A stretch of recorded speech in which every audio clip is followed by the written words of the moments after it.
Fabulous. Good.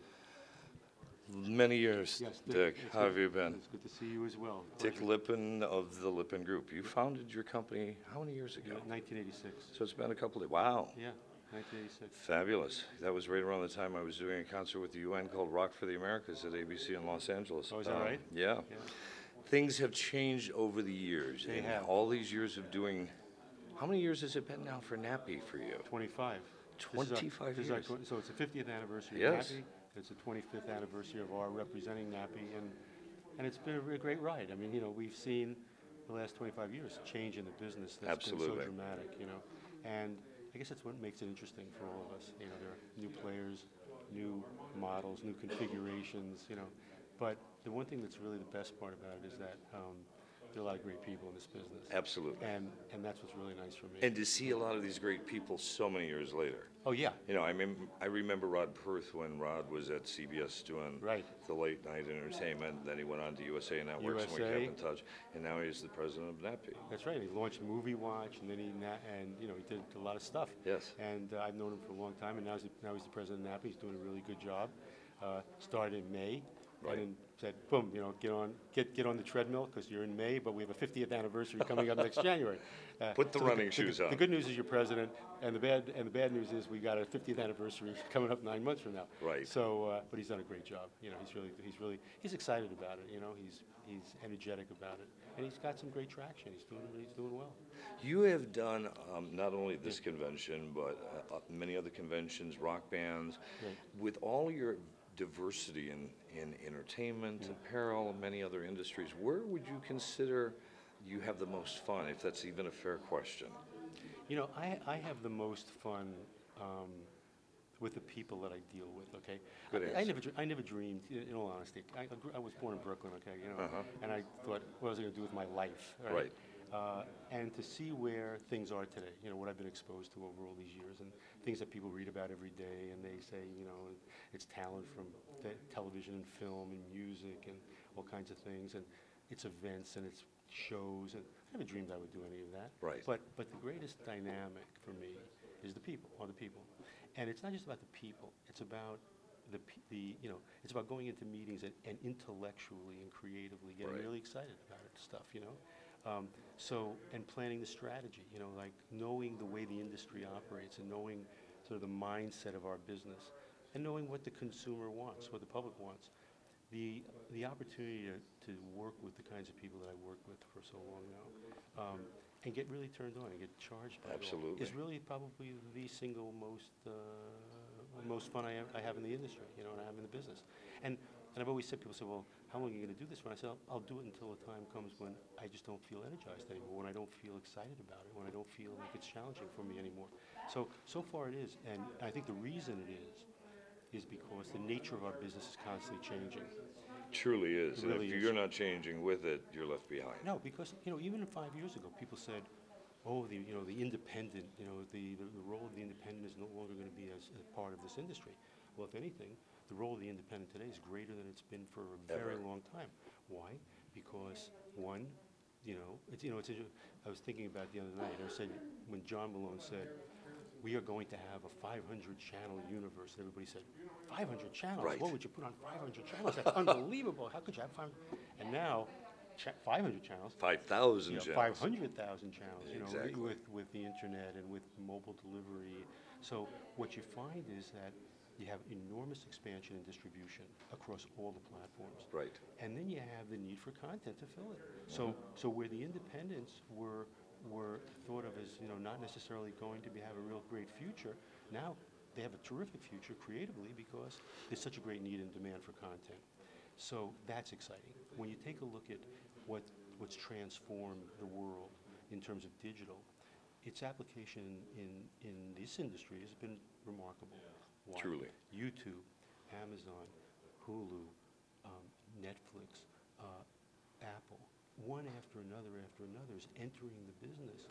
First as a distribution channel, right, and now as acquirers of program. Like Netflix wants to get content like now, and right. original programming, Right. which Netflix is doing and YouTube I is even doing. heard that from DirecTV yesterday when I talked to someone here at the convention, that they now will go to independent people and acquire direct products and put them up on different channels. That's exactly right. So what really is great about what is happening now is that for people who are creative, there's a world of opportunity for them. For those people who just did short films for YouTube, Right. now they have an opportunity to create long-form films, or they have an opportunity to use their skills and find that there are a lot more opportunities to make it a career.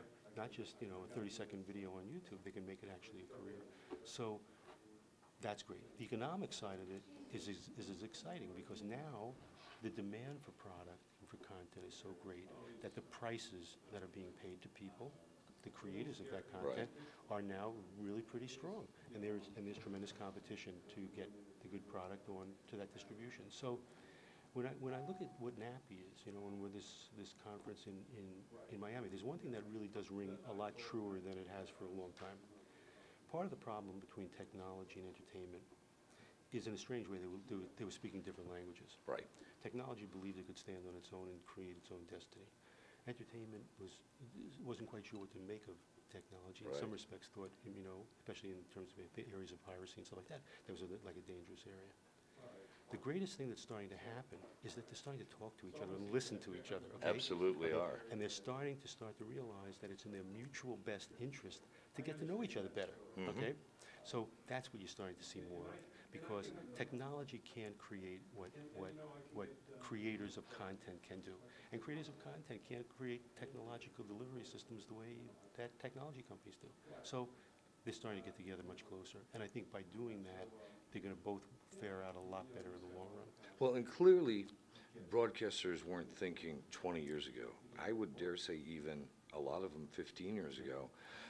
I've got to figure out how I can scale my content to go to someone's cell phone. Absolutely. And today, that's a real broadcast issue, because there's a big audience out there watching stuff on their handhelds. No question. And it's interesting. That's a very good point, because where it really starts is in development. And today, the difference is that if you're, and I tell this to clients all the time, when you sit down and you get excited about a creative idea, a story, Right. you have to then say to yourself next, okay, where will my story go? Exactly. Okay? And in what way is it delivered? What are the formats? So when you're thinking about developing content, you should be thinking domestic and international. Truly. You should be thinking, if it's television, then what about the internet and mobile? What about mobisodes and webisodes, and how do you shorten those things in order to meet the formats of this new delivery systems? So the story will always dominate. The story will always dominate, but the ability to take the story and then to mold it in ways that are suitable for other mechanisms of delivery, especially the new digital delivery systems, is really a great opportunity, because with that comes revenue, with that becomes money. So you're not dependent only on one source. Just like with films. Back in the days when films started happening, it was the box office. Well, no, it's not the box office anymore. It's the box office, and it's pay-per-view and VOD and DVDs, and then almost every other form of delivery, soundtrack albums. Right. So you start to think of this. And don't forget the merchandising. And the merchandising, licensing, ancillary rights. all of that. Yes. So if you're looking at these projects and you say to yourself, okay, I got a great idea, then the next thing should be, okay, how does my idea travel across these various platforms, and what's the way in which I can maximize my return on the creativity and the time of development and production and all of those things. So, I just think it's a pretty cool time. I think it's exciting for people. Well, and you highlighted earlier, this is a melding period where technology and entertainment are learning to talk more and more. And then there's that other tier beyond the technology, is the people who help you to market even on the internet with search engine optimization and things of that nature. Right. Is that an area where a company like yours is going to become more integrated? We get involved with that, Okay. And a lot of it relates to visibility. I mean, when you look at the SEO situation, it's hits, and it's also visibility that creates interest. Ranking on the search engines, et So it's cetera. a marketing approach to creating a higher level of awareness for a brand, a higher level of visibility, and then a higher level of acceptance on the part of people wanting to interact with what it is, that site, wherever it may be. So all of that comes together. And then the final thing that people have to understand is that, in order to truly understand where the digital world is going, Right. it's not a bad idea to understand where the industry has been, you know? So, Very good point. So looking at the past as a indicator of what went right and what went wrong, and how do you apply the history of television, the history of radio, to what's happening in the digital world is extraordinarily valuable. And I guess, you know, as I've done it for a while now, and I've had this opportunity to sort of see, you know, the radio, television thing, and then now see the digital world, I start to really understand that in order to totally understand where you go in the future in terms of your opportunity, you should spend a little time thinking about the past and where people have been, and what are the ones that turned out successfully, and what are the ones that failed, and apply the ones that turned out successfully to how you want to modify, you know, your approach to a new digital age.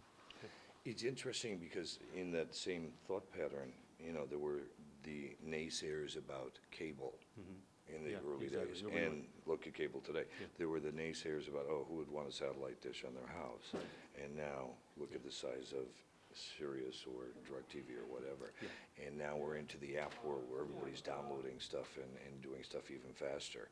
As we increase the speed of entertainment and technology, how does that impact what you have to do and what broadcasters or entertainment providers are going to have to be forward thinking on? Well, you know, I've always tried to make it simple. You know, to me, there are three component parts to our business. There's the content, Right. and there's good content, and there's Yes. bad content, okay? And unfortunately, both sell sometimes They- too. Sometimes they both sell, but more times than not, fortunately, the good Exactly. content rules over the longer term. Absolutely does. The second part is distribution, okay? And it doesn't matter whether it's a television set or a theater screen or a DVD player, okay, or the internet or a mobile phone. It's just a mechanism for distribution. Exactly. It carries that content to its intended people. The third part is really the critical part, and that is in a world of all of these channels and all of these networks, how do you get people to go to where your content is as opposed to everyone else? So I think the greatest challenge that's occurring now is, okay, we got the content, it's really good, we got a mechanism for distribution, but when people have all of these choices about where they can go, Right. both in traditional forms of distribution, television, stuff like that, and in terms of the internet and mobile, how do you get them there? Right. Not only how do you get them there, how do you keep them there? Keep them there, So the right. most material change for us has been the sophistication that goes into how do you target those audiences clearly. So that's why Right. when people say Facebook, or they say, you know, or they say YouTube, it's not really relevant. You know, Facebook's a big world, okay? But in that world is what the key is. Within that world, it may be just 100,000 people or 1 million people that you have to reach. Well, how do you target it using social media? Too many people think of social media, you know, 800 million, 1 billion, you know, users on Facebook. That's not really what it's about. No. It's about target marketing. And I think that increasingly, that is going to be a key to the success of content, the success of distribution systems, and ultimately, you know, getting the kind of ratings or the kind of audience that you really need. You actually tapped into something that we were battling with at ABC, NBC back in the early 80s when I was there and beyond, where now it wasn't just about demographics. It's Yeah. about psychographics. It's Oh, about yeah. socioeconomic incomes. It's about lifestyle. Right. It's not just No. 18 to 24 anymore. Well, you know, it's interesting. I learned, when I started the business, I started on Wall Street, and that was my background. Really? And, yeah, and the only reason I'm bringing that up is that there was one thing that, even at a relatively young age, I came to realize, is that you have to know what motivates people. Exactly. On Wall Street, it was what motivates them to buy a certain stock or buy a certain bond or make a certain investment. Impulse buying. Exactly. What is it? Is it that they did research, or is it that somebody they were on the train with told them about a hot stock? So you learn about what was it about motivation. Right. The essence of our business is about that. It's about what is that element that is going to motivate somebody to be interested in what you have to offer. Okay? What's going to drive them to act? Okay, and be interested and then act. Right. And I think that that's sort of the underlying thing is that word motivating people to behave in a certain kind of ways. That's why we use psychographics and things like that. You're absolutely right. That, you know, it's not just demos, because you can say 18 to 49 women. There's a lot of different you know, tastes in all the 18 and time. 49. Exactly, but within that world, you know, there's different economic levels, there's different socio levels, educational levels. How do you reach the people that are going to be most interested in what you're dealing with? Absolutely. So I think, you know, I think it's an exciting time. Really good. When you look back over the years at NEPI, Mhm. didn't this start out more as a United States convention and has become a huge international convention, Yeah. or do I have a No, misimpression no, you're here? right. As a matter of fact, I was a little bit involved in the getting it in the international. The morphing into the international Yeah, market. you know, NAPI started out as a place for domestic syndication. Right. And it was a station-driven thing with distributors of content. I thought that's the way I Yeah. remembered it in the Yeah, beginning. and then what happened was, my first international client was a client called Granada Television in England. Right. Which now has become ITV, but it's morphed into other names. But I actually asked the chairman of Granada at that time, would he be interested in hosting a NATBI sort of briefing session in England? And he said, I'd be happy to do that. And we did it in Manchester, which is the Right. headquarters for Granada.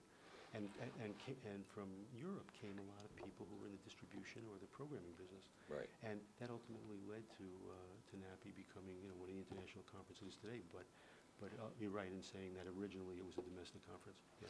So as it's changed into an international conference as well as domestic, how has that influenced overall programming and things that people look for here? Well, what you're seeing here is something that's, you know, just as you said before about, you know, people weren't going to accept cable television. They would say cable television, what is it now? It's, you know, it's such an unbelievably big industry. To that point, everybody said, well, what do you have in Europe that we would really be interested in, okay? And there was like this poo-pooing of England and Europe. And then all of a sudden, take a look at today. American Idol came out of England. I mean, some of the biggest shows, Right. format shows, have come out of Europe or come out of other places around the world. So now, just like technology and entertainment have to start talking to themselves, well, now the international community and the domestic community are talking to themselves and each other, and they're saying to themselves, okay, how do we benefit from this? Well, Right. you've got a great show that's doing unbelievable ratings. Can we acquire the format rights? So it's a lot more of an even playing field now around the world in terms of entertainment. America is still very strong, but it isn't necessarily a dominant force in everything that goes on. Right. There's a lot of good things coming out of other countries. I even spoke with some Chinese syndicators and producers who are saying we would love to do co-productions with people from Absolutely. America and Europe. So even the melding of cultures in international productions is really blooming here that I'm noticing. That's right. As you are looking down the road as a visionary, where do you see the next 5 or 10 years taking this show and the output of the show? I think NAPI's going to grow. Miami's great. Miami's been a great thing for Good them. hub. Great place. But you know what the most interesting thing about Miami was? It's this venue is conducive to interaction, people to people.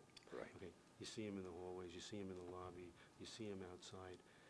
That connection is singularly, I think, one of the most important things. When you're in other cities that, you know, require you to take a cab here and people in all different kinds of hotels and whatever, you don't get that dynamic.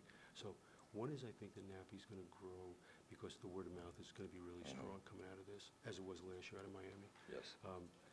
And more people did come. Highest level of buyers we've had, attendance is good levels, everything. Then I think NAPI will grow from a continued growth within the digital world, okay, which we're expanding into more and more with new people and new ideas. And then it probably will come from some growth that might come from looking at other opportunities that are out there of seminar programs, other organizations that make sense that NAPI can be aligned with. And that's where I think the growth is going to come from. Fabulous. Yeah. Great to see you again. Great to see Thank you as well. It's a pleasure. Thank you. I'm going to hand this to you. Yes. And step away for a second. And if you can say you're watching your name and what Okay. you do, and you're watching Actors Reported with Kurt Kelly. Okay, fine. Give me a couple of throwaways. Okay.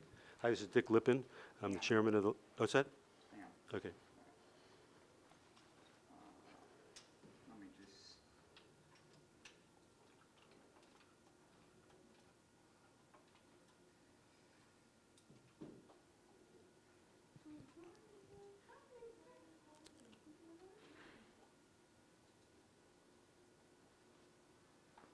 Ready? Okay. Hi, this is Dick Lippin. I'm chairman of the Lippin Group, and I've had a terrific time with Kurt Kelly and the Actors Reporter. We're both at the NAPI convention in Miami, Florida, and which is a terrific success of people coming from all over the world. And it's an exciting time for this business.